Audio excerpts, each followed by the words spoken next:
Hi friends, నేను మీ Satish Kumar Kalyanapu. Welcome to G&L learning zone. ఇక్కడ మీరు విద్యా సంబంధిత వీడియోలు, ఉపయోగపడే టిప్స్ మరియు గవర్నమెంట్ జాబ్కి సంబంధించిన ఎనాలిసిస్ అనేది చూడవచ్చు. ఒక చిన్న మనవండి, మా వీడియోలు నచ్చితే సబ్స్క్రైబ్ చేసి బెల్ ఐకాన్ ఆన్ చేసుకోండి. అలా చేస్తే కొత్త వీడియోలు మిస్ అవ్వకుండా ఉంటారు. సో ఇక్కడ అందరికీ నమస్కారం. Telangana government lab technician grade 2 నోటిఫికేషన్లో ఉన్న 1284 పోస్టులకు సంబంధించిన జోన్ వైజ్ వేకెన్సీస్, రిజర్వేషన్ మరియు ర్యాంక్ వైజ్ అనాలిసిస్ని ఇప్పుడు పూర్తిగా వివరంగా చూద్దాం. సో ఇక్కడ మనకి మొత్తం పోస్టులు అనేవి 1284 పోస్టులు ఉన్నాయండి. ఇది మనకి తెలంగాణ గవర్నమెంట్ రిలీజ్ చేసిన పోస్టులు అండి. సో ఈ పోస్టులన్నీ కూడా నేను ఇక్కడ జోన్ వైజ్గా అన్ని zone 1, zone 2, zone 3, zone 4, zone 5, zone 6, zone 7 వరకు అన్ని డేటాల్ని ఒక ఎక్సెల్ షీట్లో పెట్టాను. సో ఇది ఒకసారి మీరు చూడండి. ఇక్కడ మనకి తెలంగాణలో హెల్త్ డిపార్ట్మెంట్లో వచ్చే చాలా పెద్ద నోటిఫికేషన్ అండి. చాలా కాలం తర్వాత ఇంతమంది ల్యాబ్ టెక్నీషియన్స్కి రిక్రూట్మెంట్ జరగడం వల్ల థౌజండ్స్ ఆఫ్ క్యాండిడేట్స్కి ఇది ఒక గోల్డెన్ ఆపర్చునిటీ అవుతుంది. ఇక్కడ జోన్ వైజ్గా డిస్ట్రిబ్యూషన్ చూసుకున్నట్లయితే మన తెలంగాణ రాష్ట్రాన్ని 7 జోన్స్గా విభజించారు. ప్రతి జోన్లో కేటాయించిన పోస్టులు OC, BC, SC, ST, EWS వంటి స్పెషల్ కేటగిరీస్ ఉన్నాయి. అలాగే ఉమెన్ రిజర్వేషన్ కేటాయించారు. దానికి తోడు స్పెషల్ కోటా అయిన స్పోర్ట్స్ కోటా మరియు OH, HH కోటా కూడా ఉన్నాయి.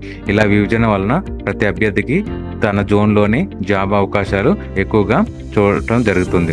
స్పోర్ట్స్ కోటాకు వచ్చినట్లయితే మొత్తం 1284 పోస్టుల్లో 18 పోస్టులు స్పోర్ట్స్ కోటాకి కేటాయించారు. ఇది చిన్న సంఖ్యలా కనిపించిన స్పోర్ట్స్ కోటాలో అప్లై చేసే క్యాండిడేట్స్కి చాలా తక్కువగా ఉంటారు. అందువల్ల ఎలిజిబుల్ స్పోర్ట్స్ క్యాండిడేట్స్కి చాలా మంచి అవకాశం అనేది చెప్పుకోవచ్చు. ఇక OH, HH కోటా అనేది OH కోటాలో క్యాండిడేట్స్కి 21 పోస్టులు కేటాయించారు.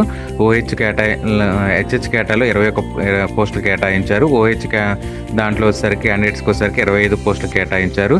ఇది ఒక పెద్ద సపోర్ట్ సిస్టమ్ లాంటిదే. ఎందుకంటే వీళ్ళకి సాధారణంగా సాధ్యమయ్యే అవకాశాలు తక్కువగా ఉంటాయి, కానీ ఈ కోటా వలన మంచి స్కోప్ అనేది కలుగుతుంది. ఇప్పుడు ఈ జోన్ వైజ్ అనాలిసిస్ అనేది చూద్దాం. జోన్ 1 నుంచి జోన్ 7 వరకు ఉన్న పోస్టులు అన్నీ ఒకటే ఫైల్లో కంపైల్ చేశాను. ప్రతి జోన్లో rank wise cut off points, last selected candidates వరకు పూర్తి డీటెయిల్స్ వేశాను. మీరు మీ ర్యాంక్ని కంపేర్ చేసుకుని స్పష్టంగా మీకు ఛాన్స్ ఉందా లేదా అనేది తెలుసుకోవచ్చు. ఈ లిస్ట్ వలన ప్రతి క్యాండిడేట్స్కి తన స్థితిని అర్థం చేసుకోవచ్చు. కట్ ఆఫ్ మార్క్స్ కంటే తాను పైకి ఉన్నాడా లేకపోతే ముందు సీట్స్ ఫిల్ అవుతున్నాయా ఇది తెలుసుకోవటం వల్ల అన్నెసరీ ఎక్స్పెక్టేషన్స్ అనేవి తగ్గుతాయి. రియలిస్టిక్గా తాను ఎక్కడ ఉన్నాడో అనేది అర్థం చేసుకోవచ్చు. సో ఇక్కడ మనకి మొత్తం కూడా నేను అన్ని క్యాస్ట్ల వారీగా జోన్ల వైజ్గా పెట్టానండి ఇక్కడ. సో మనకి ఇక్కడ చూసినట్లయితే టాప్ మార్క్స్ వచ్చేసరికి ఫస్ట్ ర్యాంక్ వచ్చిన అభ్యర్థికి BCB అభ్యర్థి జోన్ 4 అభ్యర్థి 95 మార్క్స్తో టాప్లో ఉన్నాడు. సెకండ్ ర్యాంక్ వచ్చిన అభ్యర్థి వచ్చేసరికి మేల్ అభ్యర్థి జోన్ 6 అభ్యర్థి క్యాస్ట్ వచ్చేసరికి BCD 94 ర్యాంక్లో ఉన్నారు. ఇక్కడ జోన్ 5 అభ్యర్థి వచ్చేసరికి థర్డ్ ర్యాంక్లో ఉన్నారు. థర్డ్ ర్యాంక్ వచ్చిన అభ్యర్థి మేల్ అభ్యర్థి BCE అభ్యర్థి 93 మార్క్స్తో ఉన్నారు. సో ఇలా మనకి మొత్తం కూడా అన్ని ర్యాంక్ వైజ్గా, జోన్ వైజ్గా, జెండర్ వైజ్గా, క్యాస్ట్ వైజ్గా మార్క్స్ ప్రకారం దీంట్లో మనకి OH, HH కేటగిరీ వాళ్ళకి, స్పోర్ట్స్ కేటగిరీ వాళ్ళకి, నాన్ లోకల్ వాళ్ళకి సపరేట్గా చేసి పెట్టానండి. ఇప్పుడు మనకి ఇక్కడ అన్నీ కూడా ఫిల్టర్ పెట్టుకుంటే, ఫిల్టర్ చూసినట్లయితే ఇప్పుడు జోన్ 1 అనేది ఫిల్టర్లో పెట్టుకోండి. సో జోన్ 1లో ఎంతమంది ఉన్నారనేది మీకు ఇక్కడ తెలిసిపోతుంది. జోన్ 1లో మనకి ఇక్కడ టాప్ మార్క్స్ వచ్చేసరికి 90 మార్క్స్, మేల్ అభ్యర్థి 12వ ర్యాంక్లో ఉన్నారు. ఈడబ్ల్యూఎస్ కేటగిరీకి చెందిన అభ్యర్థి వచ్చేసరికి మేల్ అభ్యర్థికి 26వ ర్యాంకు, 88 మార్క్స్ వచ్చినాయి. తర్వాత ఫీమేల్ అభ్యర్థికి 30వ ర్యాంక్ వచ్చింది. OC క్యాండిడేట్ 87 మార్క్స్ వచ్చినాయి. ఇట్లా జోన్ వైజ్గా అన్ని చెక్ చేసుకోవచ్చు. ఇక్కడ OH కేటగిరీకి చెందిన వాళ్ళని చూసుకున్నట్లయితే ఒకళ్ళు ఉన్నారండి. ఇక్కడ 121వ ర్యాంక్లో ఉన్న BCD అభ్యర్థికి 83 మార్క్స్ వచ్చినాయి. ఇంకా కిందకి వెళ్ళినట్లయితే ఇక్కడ స్పోర్ట్స్ కేటగిరీకి చెందిన అభ్యర్థి ఒకళ్ళు ఉన్నారు. స్పోర్ట్స్ కేటగిరీకి చెందిన అభ్యర్థి BCD అభ్యర్థి మే 304 ర్యాంక్లో ఉన్నారు. 77 మార్క్స్తో ఉన్నారు. సో ఇంకా కిందకి వెళ్ళి చూసుకున్నట్లయితే ఇట్లా మనకి మొత్తం ఇక్కడ ఎంతమంది ఉన్నారు అనేది తెలిసిపోతుంది. ఇంకా ఓహెచ్ కేటగిరీకి చెందిన అభ్యర్థి మేల్ అభ్యర్థికి వచ్చేసరికి 1157 ర్యాంక్ వచ్చింది. దాని బీసీడీ అభ్యర్థి 66 మార్క్స్తో ఉన్నారు.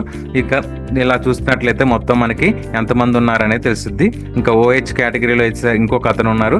1729 ర్యాంకుతో మేల్ అభ్యర్థి, బీసీడీ అభ్యర్థి 61 మార్క్స్తో ఉన్నారండి. సో ఇక్కడ మనకి ఓహెచ్ కేటగిరీకి చెందిన వాళ్ళు నేను 2000 ర్యాంక్ వరకు సెట్ చేస్తే నాకు 3 అభ్యర్థులు కనిపించారండి. సో ఇక్కడ 3 అభ్యర్థుల డేటా అనేది పెట్టాను. సో ఇక్కడ మనకి స్పోర్ట్స్ కేటగిరీ వాళ్ళకి కూడా లిస్ట్ అనేది యాడ్ చేశాను. సో ఒకసారి ఇలా జోన్ వైజ్గా చెక్ చేసుకుంటే మీ ర్యాంక్ ఎక్కడ ఉన్నది ఏంటి అనేది మీకు అర్థమైపోతుంది. సో ఇక్కడ జోన్ 2 చూసుకున్నట్లయితే జోన్ 2లో కూడా ఇలానే సేమ్. జోన్ 2లో చూసుకుంటే జోన్ 2 మొత్తం కూడా అన్ని కేటగిరీల వాళ్ళకి ఉంటారు ఇక్కడ. సో ఇక్కడ జోన్ 1 జోన్ 2 సెలెక్ట్ చేసుకునేటప్పుడు ఇక్కడ నాన్ లోకల్ కేటగిరీ వాళ్ళని కూడా సెలెక్ట్ చేసుకోండి. సో నాన్ లోకల్ కేటగిరీ వాళ్ళు కూడా మనకి ఇక్కడ ఉంటారు. సో నాన్ లోకల్ కేటగిరీ వాళ్ళకి కూడా ఇక్కడ అప్డేట్ చేసి పెట్టాను, ఒకసారి చెక్ చేసుకోండి. సో ఇక్కడ మనకి జనరల్ కోటాలో కాంపిటీషన్ చాలా ఎక్కువగా ఉంటుంది. రిజర్వేషన్ కేటగిరీలో కట్ ఆఫ్ కొంత తక్కువగా ఉంటుంది. ఎస్సీ ఎస్టీ బీసీ కేటగిరీస్కి బ్రైట్ ఛాన్సెస్ అనేవి ఉంటాయి. ముఖ్యంగా స్పోర్ట్స్ కోటాలో 18 పోస్టులు, హెచ్హెచ్ కోటాలో 21 పోస్టులు, ఓహెచ్ కోటాలో 25 పోస్టులు ఛాన్స్ చాలా బ్రైట్గా ఉంటాయి. ఎందుకంటే ఎలిజిబిలిటీ ఉన్న క్యాండిడేట్స్ సంఖ్య చాలా తక్కువగా ఉంటుంది. ఒక జోన్స్లో మీకు ఛాన్స్ తక్కువగా అనిపించిన ర్యాంకు మరియు కేటగిరీ ఆధారంగా మరో జోన్లో బ్రైట్ ఛాన్సెస్ అనేది ఉండవచ్చు అండి. సో ఇక్కడ నాన్ లోకల్ కేటగిరీ వాళ్ళని చూసుకున్నట్లయితే ఇక్కడ మనకి నాన్ లోకల్ కేటగిరీ సెలక్షన్ చూసుకోండి అండి. నాన్ లోకల్ పెట్టుకున్నట్లయితే మనకి మొత్తం కూడా నాన్ లోకల్ వాళ్ళు ఎంతమంది ఉన్నారంటే అండి, మొత్తం మనకి నాన్ లోకల్ అభ్యర్థులు వచ్చేసరికి 33 మంది అభ్యర్థులు ఉన్నారండి. సో ఇక్కడ ఇంకో ముఖ్యమైన విషయం ఏంటంటే నాన్ లోకల్ క్యాండిడేట్స్కి లిస్ట్ కూడా ప్రిపేర్ చేశాను. అంటే జోన్ వైజ్గా నాన్ లోకల్ కేటగిరీలో కట్ ఆఫ్ ఎక్కడ ఉన్నదో, జాబ్ ఛాన్స్ ఎవరికి వస్తుందో కూడా చూపించాను. దీంతో నాన్ లోకల్ క్యాండిడేట్స్తో పాటు నాన్ లోకల్ క్యాండిడేట్స్కి కూడా కంప్లీట్ క్లారిటీ వస్తుంది. కాంపిటీషన్ స్థాయి, కట్ ఆఫ్ ఎక్కడ అవకాశాలు ఎంతవరకు ఉన్నాయో మీరు స్పష్టంగా అర్థం చేసుకోవచ్చు. ఇక్కడ ఈ అనాలిసిస్ వల్ల ప్రతి అభ్యర్థి తన ర్యాంక్ని జోన్ వైజ్గా కంపేర్ అనేది చేసుకోవచ్చు.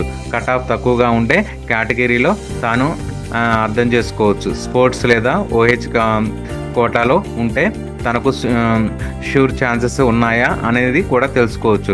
ఇదే సమయంలో ఇది టైం సేవింగ్ కూడా, ఎందుకంటే చాలామంది క్యాండిడేట్స్కి అజంప్షన్స్ మాత్రమే ఉంటాయి. కానీ rank wise list, zone wise breakup వలన నిజమైన పిక్చర్ అనేది స్పష్టంగా తెలుస్తుంది.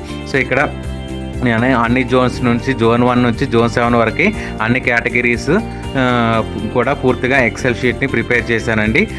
ఆ ఎక్సెల్ షీట్ అనేది లింక్ను కూడా ఈ వీడియోలో డిస్క్రిప్షన్లో పెడతాను.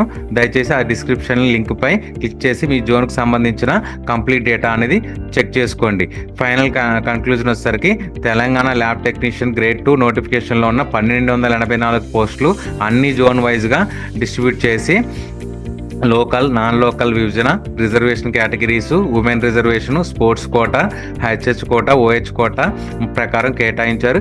ఈ డిస్ట్రిబ్యూషన్ వలన ప్రతి ఒక్కరికి సరైన ఛాన్స్ అనేది వస్తుంది. కాబట్టి మీరు ప్రిపేర్ అయిన ర్యాంక్ని ఈ అనాలిసిస్లో కంపేర్ చేసుకోవడం ద్వారా మీ జాబ్ ఛాన్స్ ఏ జోన్లో ఎక్కువగా ఉంటుందో, కట్ ఆఫ్ దాటే అవకాశం ఉందా లేదా మీకు ప్రత్యేక కోటా వలన మరింత అడ్వాంటేజ్ ఉందా అనేది సులభంగా అర్థం చేసుకోవచ్చు. అందుకే ఈ అనాలిసిస్ ప్రతి క్యాండిడేట్స్కి చాలా ఉపయోగపడుతుందని నేను అనుకుంటున్నాను. ఎందుకంటే ఇక్కడ మొత్తం మనకి మార్క్స్ వైజ్గా, జోన్ వైజ్గా పెట్టానండి. ఇక్కడ మనం అన్ని సెలెక్ట్ చేసుకుంటే అన్ని జోన్ల వైజ్ లిస్ట్ అనేది మనకి కనిపిస్తుంది. సో ఇక్కడ స్పోర్ట్స్ కేటగిరీ వాళ్ళది, ఓహెచ్ కేటగిరీ వాళ్ళది అండ్ ర్యాంక్ వైజ్గా, జెండర్ వైజ్గా, క్యాస్ట్ వైజ్గా, మార్క్స్ వైజ్గా మీకు మొత్తం డిస్ప్లే చేస్తున్నాను. ఇది ఒకసారి చెక్ చేసుకోండి. ఇంకా నాన్ లోకల్ వాళ్ళు కూడా పెట్టాను. నాన్ లోకల్ వాళ్ళగా ఏ జోన్లో ఎంతమంది ఉన్నారు ఏంటి అనేది మొత్తం కూడా డేటా అనేది క్లియర్గా ఉంది. ఒకసారి చెక్ చేసుకోండి. మనకు ప్రీవియస్గా వీడియోస్ అప్లోడ్ చేశాను. ఆ వీడియోస్ ప్రకారం ఏ జోన్లో ఎవరికి ఏ ర్యాంక్ వైజ్గా ఉందో, జాబ్ ఎలా వస్తుందో లేదో అనేది మీరు క్లారిటీగా చెక్ చేసుకోవచ్చు. ఈ డేటా మొత్తం కూడా మీకు ఈ ఎక్సెల్ షీట్ మొత్తం కూడా నేను డిస్క్రిప్షన్లో లింక్లో పెడతాను. ఈ లింక్ అనేది మీరు క్లిక్ చేస్తే మీకు ఈ ఎక్సెల్ షీట్ అనేది ఓపెన్ అవుతుంది. ఒకసారి చెక్ చేసుకోండి. మొత్తం డేటా వచ్చేసరికి నేను ప్రిపేర్ చేసిన డేటా మొత్తం 2000 చిల్లర వచ్చిందంటే 2183 మంది డేటా అనేది నేను గ్యాదర్ చేశాను. ఆ 2183 మంది డేటా కూడా మీకు ఎక్సెల్ షీట్లో క్లియర్ కట్గా ర్యాంక్ వైజ్గా ఉంది. ఒకవేళ మధ్యలో ఏదైనా ర్యాంక్ మిస్ అయితే వాళ్ళు నాన్ లోకల్ కేటగిరీ వాళ్ళకి వస్తారండి. నేను 1500 ర్యాంక్ వరకు నాన్ లోకల్ వాళ్ళది చెక్ చేసి పెట్టాను. మిగతాది మాత్రం ఒకవేళ ర్యాంక్ మిస్ అయి ఉంటే ఆ ర్యాంక్ అనేది నాన్ లోకల్ కేటగిరీకి చెందింది అయి ఉంటుందండి. ఒకసారి చెక్ చేసుకునండి మొత్తం లిస్ట్ అనేది. ధన్యవాదాలు.